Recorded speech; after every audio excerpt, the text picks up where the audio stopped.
السلام علیکم ورحمۃ اللہ وبرکاتہ۔ عقائد اہل سنت والجماعت کے جو سلسلہ چل رہا ہے، آج ہم اس کے 21ویں درس کے اندر شامل ہیں، اور آج کا موضوع ہے سیاست و خلافت اور اہل سنت والجماعت کا نقطہ۔ یعنی آج ہم جانیں گے کہ اسلام میں سیاست اور خلافت کس چیز کا نام ہے، اس کے احکام کیا ہیں، اس کا طور اور طریقہ کیا ہے، اور خلافت کا مقصد اسلام کے اندر کیوں ہے۔ کیا وجہ ہے کہ اسلام نے دنیا کے اندر جو مختلف طور سے حکومت کرنے کا ایک انداز تھا، ان تمام سے کنارہ کش ہو کر کے خلافت الہیہ اور حکومت الہی کی بنیاد ڈالی گئی۔ تو اس کے پیچھے کیا کیا عوامل ہیں، کیا فوائد ہیں، کیا منفعت ہیں، آج ہم اس کو انشاءاللہ جاننے کی کوشش کریں گے۔ خلافت اسلام کے اندر حکومت الہیہ کا نام ہے، جو خدا کی مخلوق کی دنیا اور آخرت میں سعادت کی ذمہ دار ہو، ہر اعتبار سے بھلائی، ہمدردی اور غمخساری کا معاملہ کرے، اور جو دنیا کے اندر ظلم و ستم کا جو ماحول گرم ہے، ان تمام کو خش و خاشاک کو صاف کرے، اور اسی طریقے سے عدل کو، انصاف کو قائم کرے، اور پوری دنیا سے بغاوت کو، ظلم کو، جور کو، کفر کو، شرک کو، چاہے وہ خدا کی بغاوت ہو یا انسانوں کی بغاوت ہو، چاہے وہ خدا کی نافرمانی ہو یا انسانوں کی حالت زار کے اوپر، تو ان تمام کے نظام کو جو چیز بہتر کرتی ہے، اس کو ہم خلافت سے تعبیر کرتے ہیں۔ یعنی یہ ہم کہہ سکتے ہیں کہ خلافت صرف اور صرف اللہ کی ربوبیت کو منوانے کا نام نہیں ہے، بلکہ وہ سب سے پہلے نمبر پر خود انسانوں کے اندر سکون، امن اور بھائی چارگی، اتحاد و اتفاق کو قائم کرنے کا نام ہے۔ یعنی جہاں پر خلافت قائم ہوگی تو وہاں پر عدل قائم ہوگا۔ عدل نہ ہو اور اس کو خلافت کا نام دیا جائے، یہ بالکل جائز نہیں۔ جہاں پر خلافت ہوگی وہاں پہ ظلم و شرک کا خاتمہ ہوگا، اور جہاں پر خلافت قائم ہوگی وہاں پر انسان اپنی ہمدردی کے ساتھ، اپنے تمام لوازمات کے ساتھ، اور اپنی جو ہے عزت و ناموس کی حفاظت کے ساتھ زندگی گزار سکیں گے۔ تو ان تمام چیزوں کے مجموعے کو خلافت کہتے ہیں، اور جو خلافت کے نظام کے بعد دور کو ہاتھ میں سنبھالے ہوئے ہیں، اس کو ہم خلیفہ کہتے ہیں، یعنی اسے خلیفہ کہا جاتا ہے۔ خلافت یعنی حکومت الہیہ اور حکومت اسلامیہ کا نظام اور اس کو قائم کرنا، یہ عقل کے بھی عین مطابق ہے، اور شریعت کو بھی اس بات کی ضرورت ہے۔ یعنی عقل اس بات کا تقاضا کرتا ہے کہ انسان اپنی عزت و ناموس کے حفاظت کے ساتھ دنیا کے اندر قائم رہے، اس کے اوپر ظلم نہ ہو، یہ کسی پنجے ظلم کے اندر جکڑا نہ جائے، اور اسی طریقے سے اس کے سارے تمام لوازمات جو انسانوں کی انسانیت کے تقاضے سے ہیں، تو اس کو کوئی اس کے اوپر ٹھیس نہ پہنچائے، یہ عقل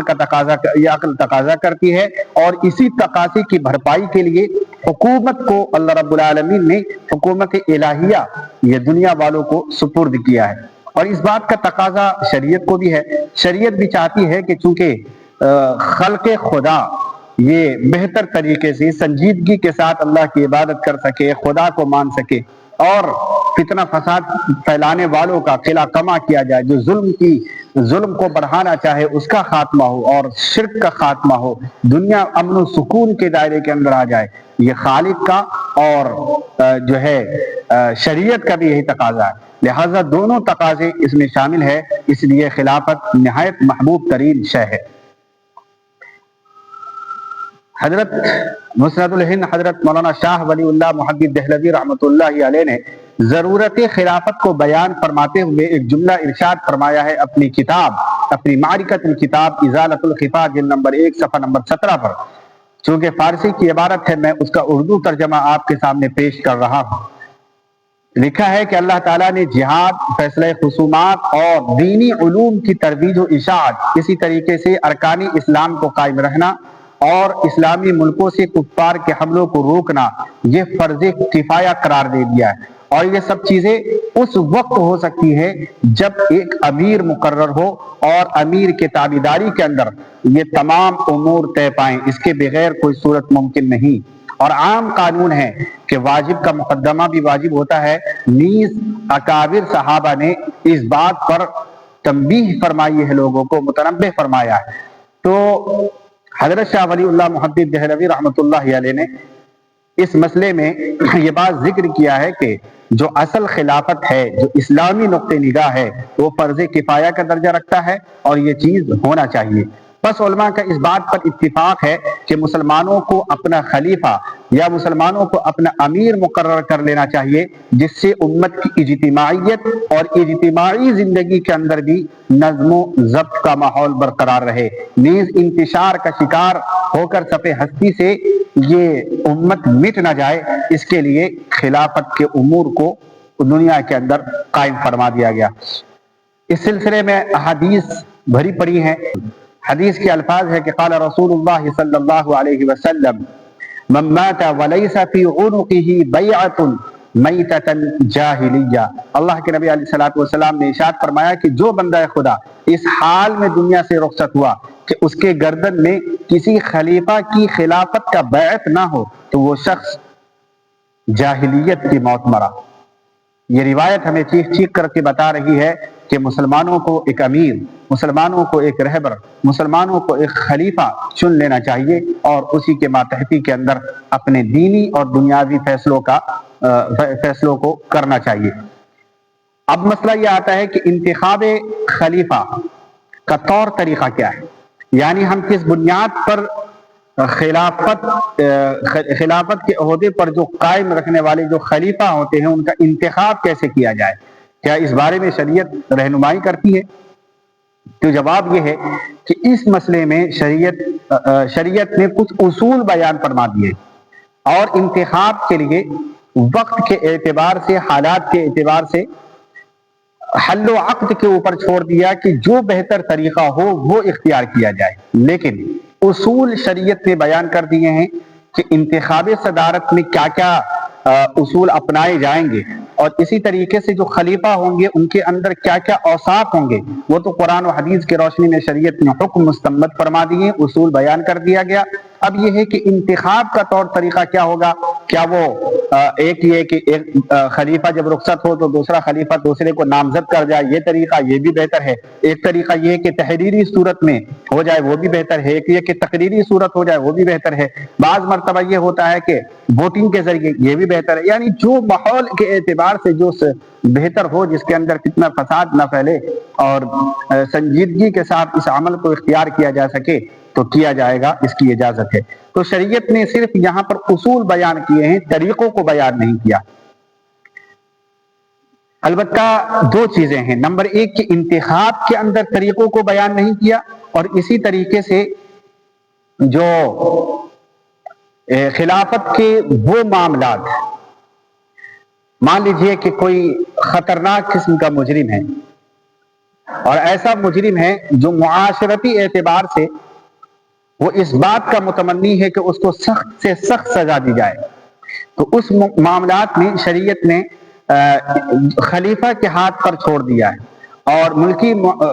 ملک کے جو معقر ذمہ داران ہیں، اسی طریقے سے حل و عقد ہے، ان کے اوپر چھوڑ دیا گیا کہ جو فیصلہ خلیفہ کرے گا ان کی سزا کا وہی بہتر ہوگا۔ لہٰذا اصول تو بیان کر دیے گئے، لیکن اس اصول کے بعد یہ کہا گیا کہ جو بہتر طریقہ ہوگا اس مجرم کو سزا دینے کے لیے وہ کیا جائے گا۔ جو انصرامی اعتبار سے معاملات آتے ہیں، تو یہ دو چیزیں، نمبر ایک انتخاب صدارت میں کیا طریقہ اختیار کیا جائے، اور اس کے اوپر جو جزر و توبیخ کسی مجرم کے اوپر جب سزا کو لاحق کرنے کے معاملات آتے ہیں تو وہاں پر کیا رخ اختیار کرنا چاہیے، جو دونوں اختیار حل و عقد کو ہے، خلیفہ کو ہے۔ اس سلسلے میں جو ہے علماء اہل سنت والجماعت، علماء دیوبند کا نقطہ نظریہ شورائی انتظام کا ہے، چونکہ ظاہر سی بات ہے کہ جب حل و عقد کو یہ ذمہ داری سونپی جا رہی ہے اور خلیفہ کو یہ ذمہ داری سونپی جا رہی ہے، عام مسلمانوں کو یہ ذمہ داری سونپی جا رہی ہے کہ اب آپ اپنے ذہن و دماغ سے جو حالات کے تقاضے کے اعتبار سے ہو فیصلہ انتخاب کیا جائے، تو اس بات کو لازم قرار دیا گیا کہ پسندیدہ عمل اس سلسلے میں شریعت کا شورائی نظام ہے۔ شورائی نظام کا مطلب یہ ہوتا ہے جس کے اندر حل و عقد شامل ہو، مسلمانوں کی بڑی تعداد ہر اعتبار سے، نہ اس میں کسی خاندان کی اجارہ داری ہو اور نہ ہی کسی افراد کی اور نہ ہی کسی انتظام کی، بلکہ مسلمانوں کے کل جماعت کا اختیار ہو کہ وہ کسی بھی انسان کو اوپر جو ہے ہاتھ کے اوپر بیعت کر سکے۔ پھر اس کے بعد جو ہے تو اچھا یہ نقطہ علماء دیوبند کا بھی ہے، اور اسی نقطے کو شاہ ولی اللہ محدث دہلوی رحمۃ اللہ علیہ نے اپنی کتاب کے اندر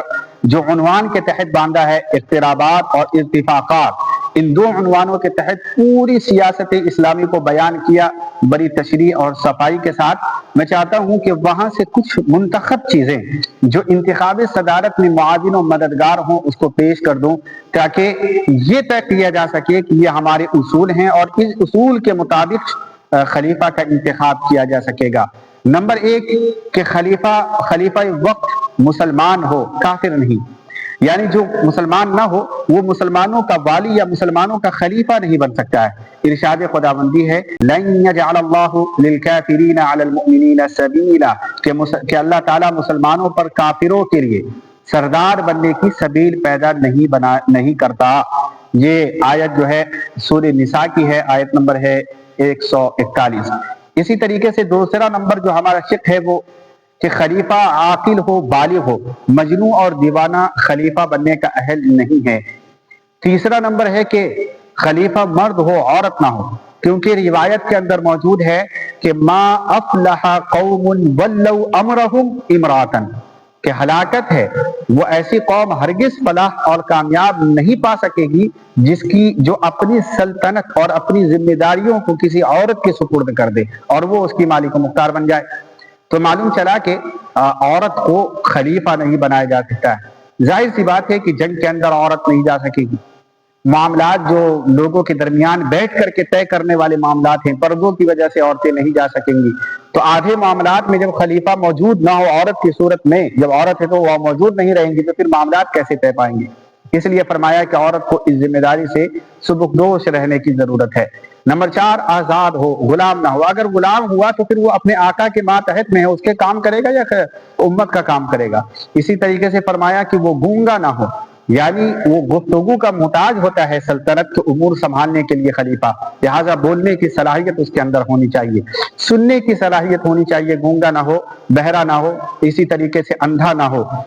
دیکھنے کی بھی صلاحیت ہونی چاہیے۔ یہ 3 شرائط اپنے طور پر ہیں۔ آگے فرمایا نمبر 8 پر ہے کہ بہادر ہو، صاحب رائے کے اعتبار سے بہادر ہو، یعنی ان کا دماغ اتنا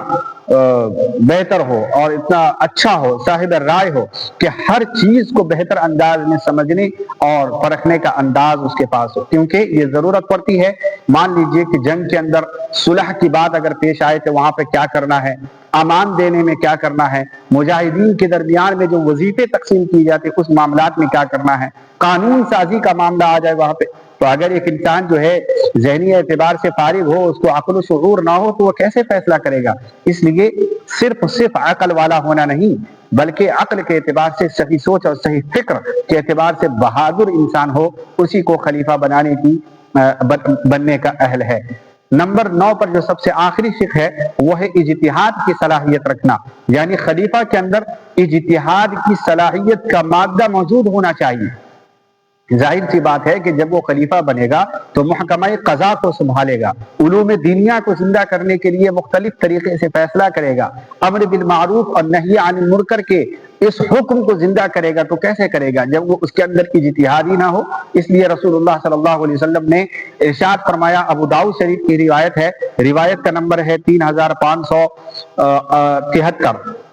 روایت کے الفاظ ہے کہ قال رسول اللہ صلی اللہ علیہ وسلم القضاء ثلاثۃ واحد فی الجنہ واثنان فی النار۔ اللہ کے نبی علیہ السلام نے ارشاد فرمایا کہ فیصلہ کرنے والوں میں 3 گروپ ہوتے ہیں، ایک طبقہ وہ ہوتا ہے جو جنت میں جاتا ہے اور 2 طبقے ایسے ہی جو جہنم میں جائیں گے فیصلہ کرنے والوں میں۔ آپ نے ارشاد فرمایا کہ فَأَمَّا الَّذِينَ فِي الْجَنَّةِ، بہرحال وہ آدمی جو جنت میں جائے گا فیصلہ کرنے والوں میں، تو فَرَجُلٌ فَعَرَفَ الْحَقُّ فَحَكَمَ بِهِ فَهُوَ فِي الْجَنَّةِ، کہ وہ آدمی جو حق کو واضح طور پر سمجھ جائے، حق کی اس کو سمجھ حاصل ہو جائے پھر اس کے بعد فیصلہ کرے، یعنی سچ بات کو سمجھنے بھی لے اور سمجھنے کے بعد اسی کے مطابق فیصلہ کرے، تو یہ شخص جنت میں جائے گا۔ آپ نے ارشاد فرمایا آگے دوسرے نمبر پر کہ وَرَجُلٌ عَرَفَ الْحَقَّ فَجَارَ فِي الْحُكْمِ فَهُوَ فِي النَّارِ، کہ ایک وہ آدمی ہے جو حق کو جانتا سمجھتا بالکل سمجھ رہا ہے لیکن حق کے اپوزٹ میں فیصلہ کرے، حق کے مخالف، سچ کے مخالف میں فیصلہ کرے، تو یہ شخص جہنم میں جائے گا۔ تیسرے نمبر پر آپ نے ارشاد فرمایا کہ وَرَجُلٌ قَضَى لِلنَّاسِ عَلَى جَهْلٍ فَهُوَ فِي النَّارِ، کہ ایک آدمی ہے کہ اس کے پاس علم ہی نہیں ہے، وہ اجتہاد کی صلاحیت نہیں رکھتا، وہ فیصلہ کرنے کا صلاحیت نہیں رکھتا، اور پھر اس کے بعد وہ دن دہاڑے اسلام کے اعتبار سے، شریعت کے اعتبار سے فتوے صادر کر رہا ہے، فیصلہ کر رہا ہے، تو آپ نے فرمایا کہ یہ شخص بھی جہنم میں جائے گا۔ تو یہ 9 شق بیان کیے گئے کہ یہ 9 اصول ہیں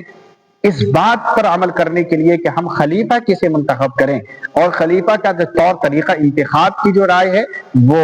حل و عقد کے اوپر چھوڑ دیا گیا اور ذمہ داروں کے اوپر چھوڑ دیا گیا۔ اللہ تعالی ہم تمام کو ان باتوں پر عمل کرنے اور صحیح فکر اور صحیح سوچ کے مطابق عمل کرنے کی توفیق عطا فرمائے، اور علماء دیوبند اہل سنت والجماعت کے منہج اور مشرب سے جڑے رہنے کی توفیق عطا فرمائے۔ وآخر دعوانا ان الحمد للہ رب العالمین۔